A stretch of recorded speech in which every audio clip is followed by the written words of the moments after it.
কাউকে এমন ভাবে কষ্ট দিবেন না যে কষ্টের কথা ভেবে সে খাবারে বসে চোখের পানি ফেলে আপনার জন্য কান্না করে।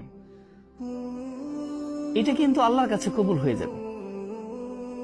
খাবারে খেতে বসেও যারা ফুপিয়ে ফুপিয়ে আপনার কষ্টের কথাগুলো ভেবে কান্না করে, চোখের পানি দিয়ে তার খাবারটা ভিজে ফেলে, এদের দোয়া অবশ্যই কবুল হয়ে যায়, এর অভিশাপগুলো অবশ্যই কবুল হয়ে যায়। আপনি অনেক কষ্ট পাবেন। আপনি মনে করছেন যে একজন মানুষকে কষ্ট দেওয়ার পরে আমি সুখে আছি, অনেক সুখ পোষণ করছি, কিন্তু আদৌ কি তাই? কখনোই সম্ভব নয়। এজন্য আপনি একজন মানুষকে কষ্ট দিচ্ছেন, ঠিক আছে, কষ্ট অতটুকু দেন যতটুকু দিলে আপনি তার সমপরিমাণ কষ্ট নেওয়ার জন্য প্রস্তুত থাকবেন। এই জন্য কখনোই একজন মানুষকে অত কষ্ট দিবেন না যত কষ্ট দিলে সে আল্লাহর কাছে বলে দেয়।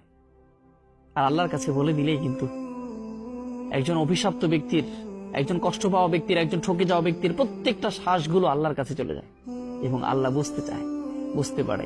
একজন কষ্ট পাওয়া ব্যক্তি যদি অধীর একটা শ্বাস নেয়, গভীর একটা শ্বাস নেয়, এটা কিন্তু আল্লাহর কাছে শ্বাসগুলো অভিশাপ হয়ে দাঁড়ায় এবং আল্লাহর কাছে বলে দেয়। তাইলে কিন্তু বাসন নাই। যারা চুপ হয়ে রয়েছে আপনার কষ্ট পাওয়ার পরেও, তাদের দিকে ভয় পান।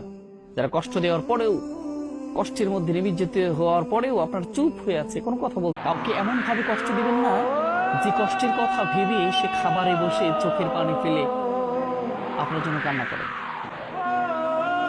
এটা কিন্তু আল্লাহর কাছে কবুল হয়ে যাবে।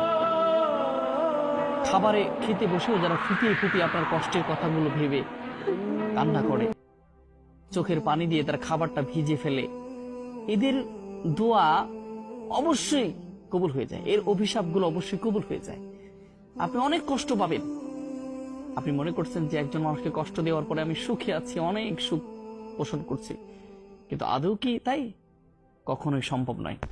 এজন্য আপনি একজন মানুষকে কষ্ট দিচ্ছেন, ঠিক আছে, কষ্ট অতটুকু দেন যতটুকু দিলে আপনি তার সমপরিমাণ কষ্ট নেওয়ার জন্য প্রস্তুত থাকবেন।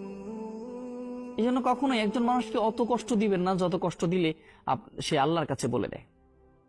আর আল্লাহর কাছে বলে দিলেই কিন্তু একজন অভিশপ্ত ব্যক্তির, একজন কষ্ট পাওয়া ব্যক্তির, একজন ঠকে যাওয়া ব্যক্তির প্রত্যেকটা শ্বাসগুলো আল্লাহর কাছে চলে যায় এবং আল্লাহ বুঝতে চায়, বুঝতে পারে। একজন কষ্ট পাওয়া ব্যক্তি যদি অধীর একটা শ্বাস নেয়, গভীর একটা শ্বাস নেয়, এটা কিন্তু আল্লাহর কাছে শ্বাসগুলো অভিশাপ হয়ে দাঁড়ায় এবং আল্লাহর কাছে বলে দেয়। তাইলে কিন্তু বাসন নাই। যারা চুপ হয়ে রয়েছে আপনার কষ্ট পাওয়ার পরেও, তাদের দিকে ভয় পান। যারা কষ্ট দেওয়ার পরেও, কষ্টের মধ্যে নিমজ্জিত হওয়ার পরেও আপনার চুপ হয়ে আছে, কোনো কথা বলছে